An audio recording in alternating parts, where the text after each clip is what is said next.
Muy buenas, bienvenidos a Occidental Image y hoy estamos aquí para atender una petición muy especial de un patrono del canal, ya que vamos a comentar esta película tan particular como es El Pacto de los Lobos del año 2001, producción francesa hecha por el director Christophe Gans, que aunque mucha gente ya no la recuerda y aunque el paso del tiempo ha hecho que quede medianamente en el olvido, fue uno de los mayores éxitos de taquilla del cine francés de la historia. En aquel momento llegó a ser la película número 6 que más pasta recaudó a nivel mundial.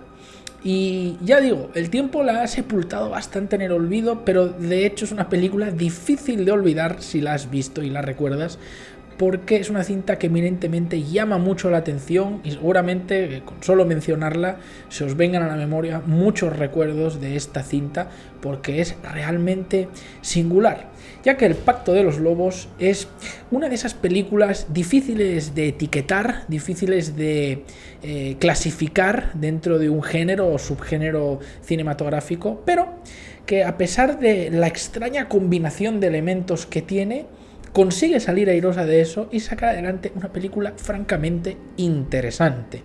Obviamente tiene sus defectos y estoy seguro de que hay mucha gente que pues no le gusta la película, pero yo personalmente pienso que es un film muy especial, que siempre le he tenido mucho cariño. Una película que siempre llama la atención por todo, por la banda sonora. Solo el póster llama la atención, ¿no? Esos dos misteriosos enmascarados con estos ropajes difíciles de identificar a nivel histórico y con un título muy misterioso, ¿no? El Pacto de los Lobos, ¿no? En inglés se llamó Brotherhood of the Wolf, es decir, la hermandad de los lobos, que tiene bastante significado, bastante más significado dentro del contexto y de los elementos de la obra. Y es que El Pacto de los Lobos es una de esas producciones que aparecieron a lo largo de la década de los 2000 y que tienen elementos en común con otras que compartían características con esta. La década de los 2000 fue una sucesión, evidentemente, sobre todo en la primera mitad del cine de los 90, pero también hubo cierta crisis de identidad en los creadores, cierta pérdida del norte, y se empezó a intentar hacer un cine más experimental. Se estaban buscando nuevos rumbos, nuevos estilos, y empezaron a aparecer películas que seguramente también recordaréis que van en la línea de esta. Por ejemplo, Vidocq, del mismo año, o Van Helsing, con Hugh Jackman, o también The Outlander, ¿no? Que también reseñé aquí hace poco, o por ejemplo La Liga de los Hombres Extraordinarios, unas mejores, otras peores, pero de estas películas bastante particulares que son difíciles de olvidar por lo bizarro de su contenido. O sea, en general, películas que te trasladan a una época del pasado, siglos, pues yo qué sé, 18, 19, 16, ¿no? En la Edad Media o Edad Moderna, y que a pesar de que las películas que se marcan en estas épocas suelen tener un fuerte carácter histórico o dramático o de romance, es decir, suelen primar los géneros pilares en el cine, ¿no? Y no irse por subgéneros y desvaríos raros, pues estas películas, todo lo contrario, hicieron una extraña mezcolanza de fórmulas, estilos, quedando productos bastante extraños, pero qué cojones, que eran bastante curiosos y que yo hoy todavía recuerdo con cariño. El Pacto de los Lobos, claro, es una película difícil de clasificar por eso mismo. Es una cinta francesa, pero hecha muy en clave vamos, que si no te dijeran que es francesa pensarías que es una americanada, porque tiene mucho este rollo de medio macarra, simplón, pero a la vez con cierto artificio propio de aquellos años, cosa que hoy en día pues desgraciadamente se ha perdido, ya no hay mucha magia detrás de nada, ya nadie se rompe la cabeza casi nunca, y que te mezcla pues el rollo histórico del siglo XVIII, de la Francia prerevolucionaria, con misterio, con terror, con artes marciales. O sea, es una mezcla rarísima, súper rara. Pero la película fue una puta bomba. Ya digo, por eso me extraña que se haya olvidado tanto. Pero es que es una cinta que costando $29 millones recaudó a nivel mundial 70 millones de dólares, es decir, un poquito más del doble de lo que costó. Si fuera una producción norteamericana, igual no sería tanto así como para llamarlo exitazo, pero para una producción europea, que ya sabemos que en general se mueven con presupuestos más moderados y que no hacen tanta insistencia en el gasto de marketing y distribución, que esto para Hollywood es primordial, para siempre ser los productos que destacan en cartelera, pues es un verdadero exitazo. La película extrañamente lo petó en Estados Unidos, que los americanos en general no gustan mucho del cine europeo en general, ya digo, estoy hablando del público promedio, es decir, del grueso de los espectadores, no de entendidos o de cinéfilos o de fanáticos o de... no, estoy hablando del espectador casual, ¿no? Y vamos, la película se convirtió, vamos, en un referente para muchos, porque ya digo, es una bizarrada que te cagas. Recibió buenas críticas y bueno, se hace una mezcla entre efectos prácticos y efectos especiales por ordenador bastante curioso. En ese aspecto hay que decir que es cierto que la película ha envejecido bastante mal en el plano del CGI. Pero claro, si tenemos en cuenta que era el año 2001, que el CGI empezaba a verse creíble, pero depende de la producción que buscases. O sea, el buen CGI que no envejecía mal, todavía creo que solo se lo podía permitir Hollywood, y no estaba, digamos, tanto a disposición de presupuestos moderados. Y entonces sí, a ver, la animación CGI la verdad es que se ve de gráficos de PlayStation, pero bueno, hay que entender primero eso, la época en la que estábamos y el presupuesto con el que cuenta la película. Aún así, hay que decir que el diseño de la criatura no solo se hace con efectos por ordenador, también se hizo con animatrónicos y marionetas, ¿no? En los que colaboraron la compañía de Jimmy Henson, ¿sí? Los de los puppets, ¿no? Los de los teleñecos y tal.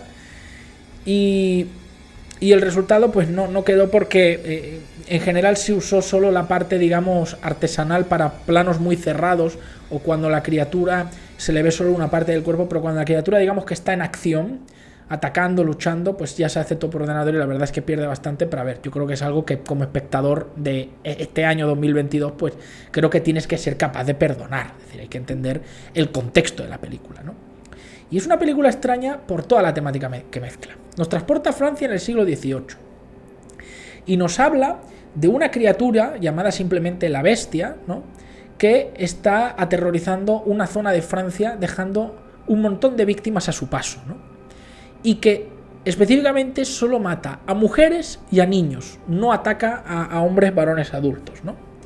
Y en medio de toda esta confusión y la histeria generalizada que hay, pues las fuerzas del orden del rey Luis XV se ponen en marcha y organizan batidas multitudinarias para cazar a la temible bestia, que nadie sabe muy bien quién es, pero que pueden asegurar que no es un lobo, porque es algo muchísimo más grande y destroza a las víctimas con mucha saña.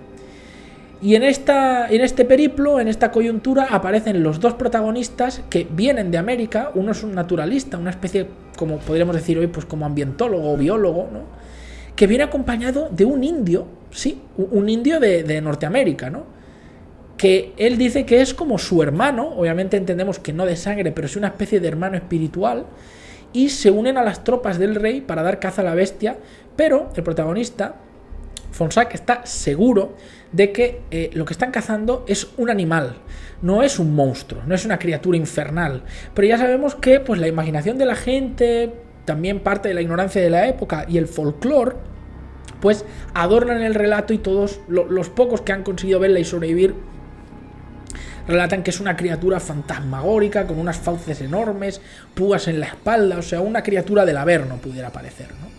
Pero lo más cachondo de esto es que el indio que acompaña al protagonista es un luchador de la hostia y sabe como artes marciales, y en la película nos van a meter varias escenas donde el tío va a repartir estopa y va a pegar unas patadas y unos puñetazos que te cagas con volteretas, patadas giratorias, o sea, unas flipadas, tío.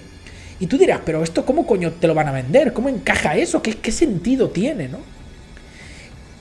Pues no me preguntéis por qué, pero la película le echaron ganas, tío, y está bien hecha a un mínimo nivel como para que compres la premisa, tío. Luego además en el reparto, pues ya digo, tenemos bueno, el que hace del indio es Mardacascos, que sin duda los que seáis fan del tema de las artes marciales y estos actores que hacen lucha y tal, pues lo conoceréis. que, bueno, hace aquí un papel que le valió cierto reconocimiento. Bueno, sí, el tío apareció en Hawaii 5.0. Luego en el reparto tenemos también a Mónica Bellucci, que sí, para no faltar a la costumbre, y como es de agradecer, pues tendrá una escena donde la veremos desnuda y se la follan y tal, pues la pobre parece que solo la llaman para eso.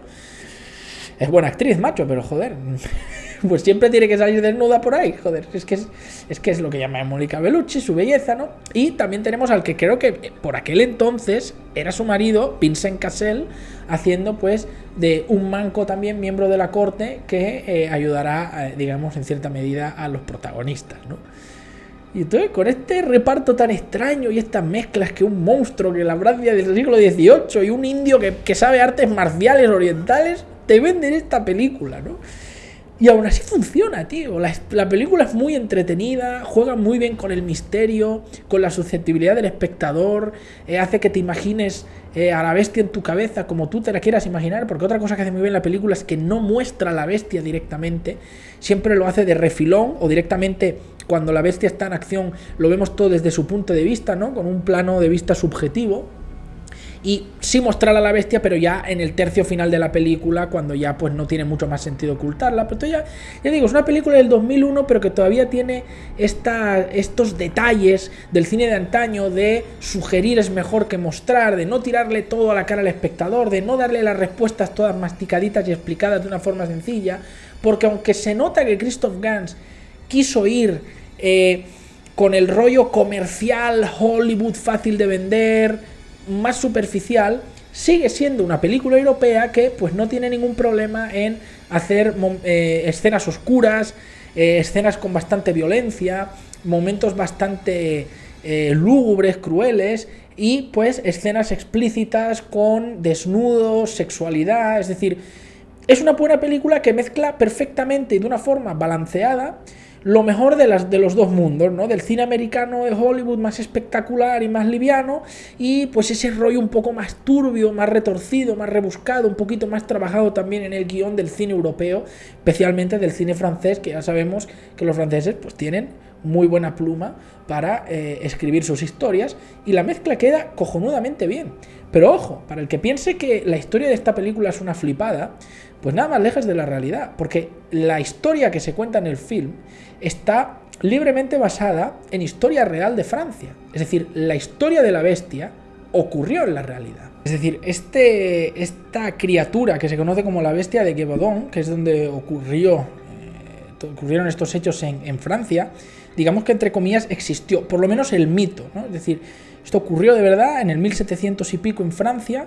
Apareció una criatura o unas criaturas, unos animales o seres o lo que fueran, que en ciertas zonas de Francia, en Gévaudan, la bestia de Gévaudan se llamaba, pues que empezó a diezmar a la población de una forma absolutamente brutal. Tal es así que el rey Luis XV, para intentar calmar a la gente y dar una solución al problema, mandó a todas sus tropas, puso un montón de dinero para hacer batidas y capturar a la criatura o las criaturas. Y los pocos que vieron a la bestia y sobrevivieron, pues sí, la describen como una especie de, pues sí, de animal cuadrúpedo, peludo, muy grande, pero no del tamaño de un lobo. O sea, algunos lo describían como del tamaño de una vaca o de un oso, es decir, algo muchísimo más grande, con una cola larga, un pelaje oscuro y unas fauces absolutamente titánicas, ¿no? O sea, tamaño megalodón. Y algunas de las víctimas que aparecían muertas estaban parcialmente devoradas, ¿no? Y el drama aumentaba porque también se cobró las vidas de, por ejemplo, un niño de 14 años, que es ahí cuando la cosa ya empezó a pasar de castaño oscuro. Claro, ¿qué era la bestia? Pues nadie lo sabe. Todo se basa en relatos parciales de testigos visuales y, bueno, ya sabemos que con el paso del tiempo la historia se deforma, la gente pues también mete cosas de su propia mente y así se va creando un mito. Personas que fueron a cazarlo pues dijeron que pudieron ser varios lobos, pero claro, los testigos decían que era algo mucho más grande. ¿Qué era la bestia? Pues no se sabe. En la película es una cosa específica, pero en la vida real pues no lo sabemos. Mi hipótesis, pues quizá fuese un lobo muy grande, que a lo mejor tenía una mutación genética, tenía algún tipo de hipertrofia muscular y mucho hambre, y el animal pues atacaba, no sé, es que no lo sabemos. Otros también llegaron a teorizar, como de hecho se menciona en la película, que fue una especie de criatura domesticada, traída de otra parte, y que alguien estaba empleando para matar a la gente y causar terror.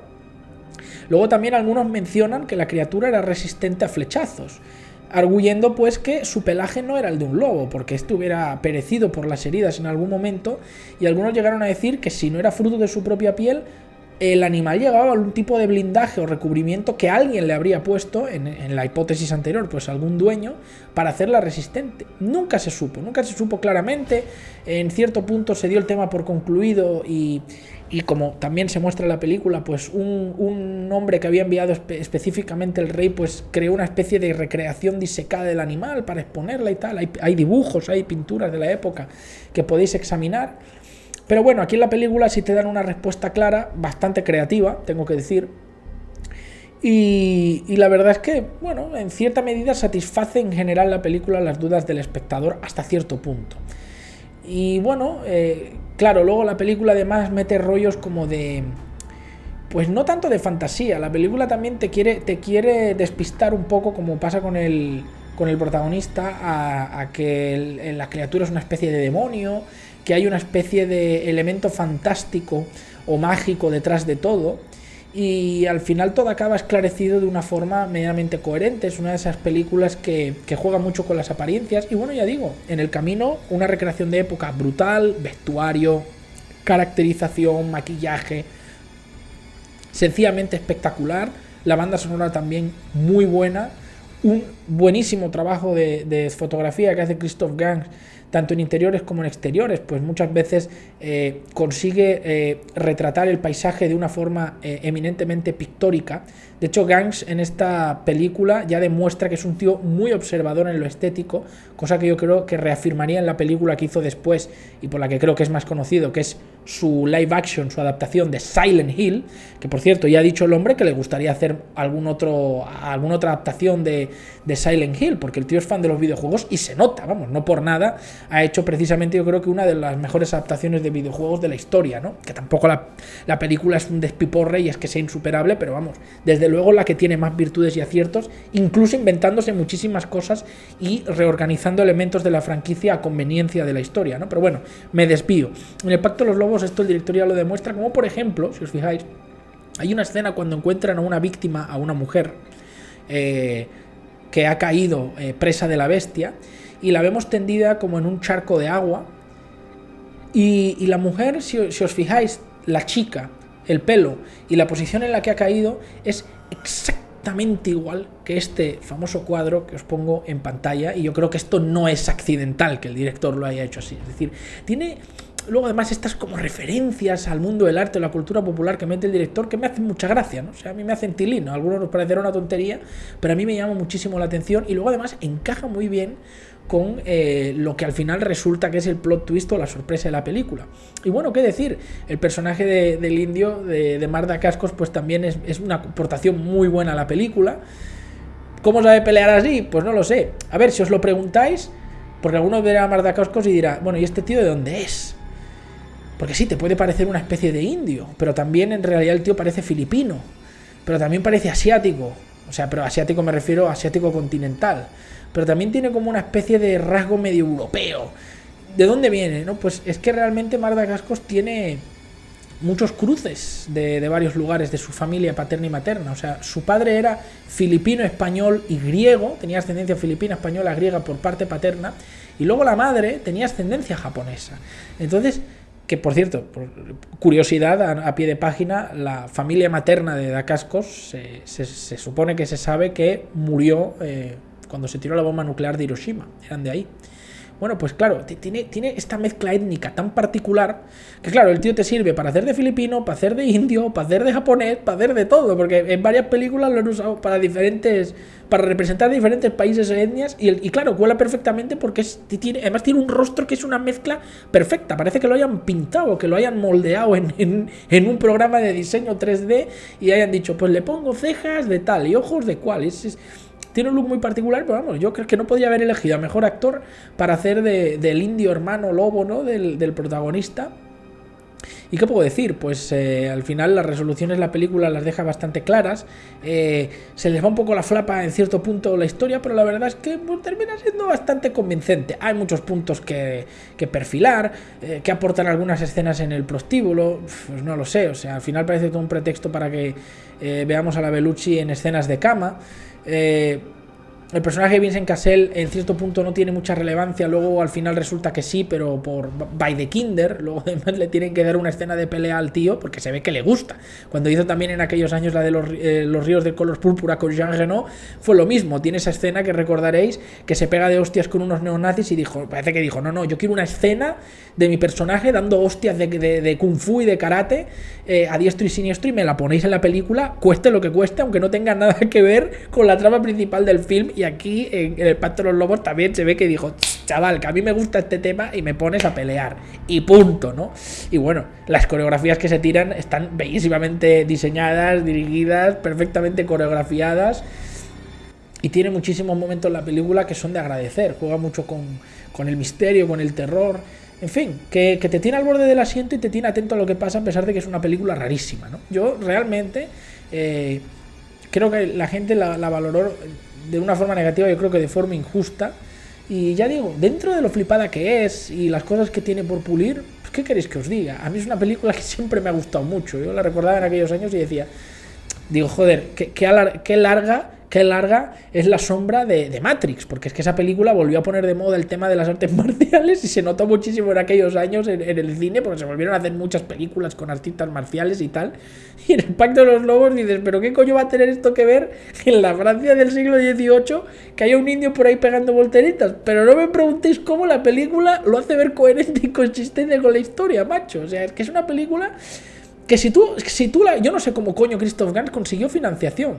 Si tú le intentases vender la premisa de esta película a alguien y le dijeses que iba a ser un éxito, te dice, tú estás loco, tío. Tú estás loco, no vuelvas a esnifar de lo que te metes porque esta burrada que me estás contando de que hay una bestia en la Francia del siglo XVIII, que viene una turista con un hermano indio, que además el indio pega volteretas y patadas de kung fu y que luego hay una secta por ahí detrás y luego la Revolución Francesa y una conspiración europea, tú estás zumbado, o sea, es que esto estás colgadísimo. Pues mirad, es uno de esos ejemplos de que el que la sigue la consigue, tú. Y Christoph Gans se tiró un tanto buenísimo con esta película. Yo le tengo muchísimo cariño, además es un vivo retrato de época del cine de aquellos años, a pesar de lo rara que es. Ya digo, perfectamente encasquetable en esas películas, ya sabéis, unas buenas, otras malas, otras regular, pero con estas mezclas raras de ciencia ficción o fantasía, con acción, con estos elementos anacrónicos, pues tipo Vidoc, Van Helsing, Outlander, La Liga de los Hombres Extraordinarios o, por supuesto, El Pacto de los Lobos, que me parece una película por lo menos de 7,5, dentro de lo rara que es. Me gusta muchísimo y tiene muchos momentos para el recuerdo. Es decir, que te vas a acordar de ella es seguro y que no deja indiferente a nadie. La amas o la odias, tío, pero es una película que no puedes decir que no es única, que no tiene carácter propio y que no es una cinta atrevida que se hizo con un par de huevos y que rompe con los típicos cánones establecidos del cine occidental. O sea, es que ya solo por eso la película se merece el aprobado, cojones. Claro que sí. Y bueno, ahora vamos a tema spoilers. Bueno, pues al final la explicación que le dan a la bestia es bastante interesante, ¿no? Al final resulta que la bestia es un león. No se dice explícitamente, pero yo entiendo por los planos detalles que le hacen al ojo que es un león, y por cómo suena y el tamaño que tiene es, digamos, plausible que sea un león. Además hay un detalle, una pista que nos dan en la película, que es que cuando el protagonista, cuando Gerard de Fonsac le pregunta al personaje de Vincent Cassel que cómo perdió el brazo, cómo se quedó manco, él le dice, pues me atacó un león, ¿no? Entonces, claro, es un poco como que, claro, al final, al ser Vincent Cassel el que es el dueño de la bestia, ¿no? Del león domesticado, pues piensa en ese animal, ¿no? Pues me atacó un león, que luego su manquez era inventada, ¿no? Resulta que tenía esa prótesis y tiene el brazo ahí oculto, una parte muy creepy de la película, si me preguntáis. Me recuerda a Castle Freak, ¿no? Cuando saca ese brazo, claro, todo carcomido, asqueroso con esas uñas, porque el tío lo mantiene oculto constantemente, pero luego, a pesar de eso, tiene una fuerza que te cagas con ese brazo, ¿no? Es como un puto brazo biónico. En fin, estas flipadas de cine de los 2000 son súper cutres, pero ahora sí me encantan, tío. Y es un león. Es un león que explican que el personaje de Cassel lo capturó, lo mutiló, porque también pudiera parecer que le quitaron la cola, y le puso aquella especie de armadura con pinchos, con púas, le puso esas fauces metálicas y entrenó al animal para convertirlo en una máquina de matar, ¿no? Y al final, pues muy noble la escena, ¿no? En la que pues eutanasian a la criatura, ¿no? Porque su cometido en la existencia, pues literalmente destrozaron ese animal y lo convirtieron en un demonio, ¿no? Es decir, crearon ese mito alrededor de la criatura y bueno, todas las flipadas luego de que hay esa secta que van todos con esas capuchas, tío, que además parece el rollo... ¿No os da la sensación que M. Night Shyamalan vio esta película para hacer la del bosque, tío, la de The Village? Porque hay muchos paralelismos, los diseños de los monstruos de The Village se parecen un poco a los de la bestia de esta película, solo que sobre dos patas, con esa espalda llena de púas y el rollo de las túnicas rojas. O sea, o bueno, a lo mejor era casualidad, ¿no? Pero es una cosa que siempre me ha llamado la atención. Y bueno, el rollo de que es toda una conspiración, son como una especie de Illuminatis, ¿no? O de masones siniestros que conspiran para confabular la terrorífica Revolución Francesa, que eso es una cosa que me gusta de la película, que no es una de las pocas películas que no romantiza la puta Revolución Francesa, tío, que fue... una de las mayores burradas y locuras de la historia de la humanidad, que está muy mitificada por los libros de historia, pero vamos, que sí, aunque evidentemente es un hecho determinante para la historia de Europa y del mundo entero, vamos, viva la muerte, ¿no? O sea, un poco que investigues sobre lo que fue aquella locura, la de gente que se mató y la de histeria colectiva que hubo, pues vamos, te queda claro que eso de bonito y ejemplar no tuvo nada. O sea, no es comparable, por ejemplo, a la Revolución Americana, ¿no? Que hubo para engendrar lo que fueron los Estados Unidos, ¿no? O sea, es que no me jodas. Y bueno, pues ese rollo de que pelean, matan al indio, ¿no? Tienes estos clichés muy americanos. Por eso ya digo, la película, si no te dicen que es americana, pues podrías no enterarte, ¿no? A pesar de que tiene un reparto europeizado, ¿no? Pero, joder, pues ese final de que al final la chica va a morir, pero el prota la salva al último momento y consigue vengar a su hermano y matan a los malos y se cargan a la bestia. O sea, es un final feliz pero amargo, de estos finales que también se pusieron de moda. Y el que está relatando la historia, que era el chavalín joven, ¿no? El hermano de la pelirroja buenota, pues es el final el que resulta que estaba escribiendo esas memorias, ¿no? Sobre la bestia de Gabedón y lo que vivió, porque ya vienen los de la turba de la Revolución Francesa, los descerebrados de la Revolución Francesa, a matarlo, ¿no? Por ser un intelectual. Y dice, bueno, espero que ellos estén bien, y vemos ese plano final donde ellos dos se van felices en un barco, huyendo del oscurantismo que va a venir con la Ilustración en Francia y hacia nuevas tierras de la libertad, ¿no? Es una bizarrada toda la película, pero joder, me encanta. En fin, si os ha gustado la reseña, darle like, compartid el vídeo, suscribiros si no lo habéis hecho, comentarios, poned ahí vuestros comentarios, ¿qué recordáis de esta película? ¿Qué es lo que más os llamó la atención? ¿Qué momentos vivisteis con ella, seguramente en televisión o en VHS o DVD, yendo al videoclub a alquilarla? Porque es que es una película típica de aquellos años. Y bueno, si queréis colaborar con el canal, apoyarme, acceder a ventajas exclusivas, pedir alguna reseña a vuestro gusto, pues aquí abajo tenéis el botón de unirse a la comunidad de miembros de YouTube y el link a Patreon y el link a PayPal. Muchas gracias y nos vemos en la próxima.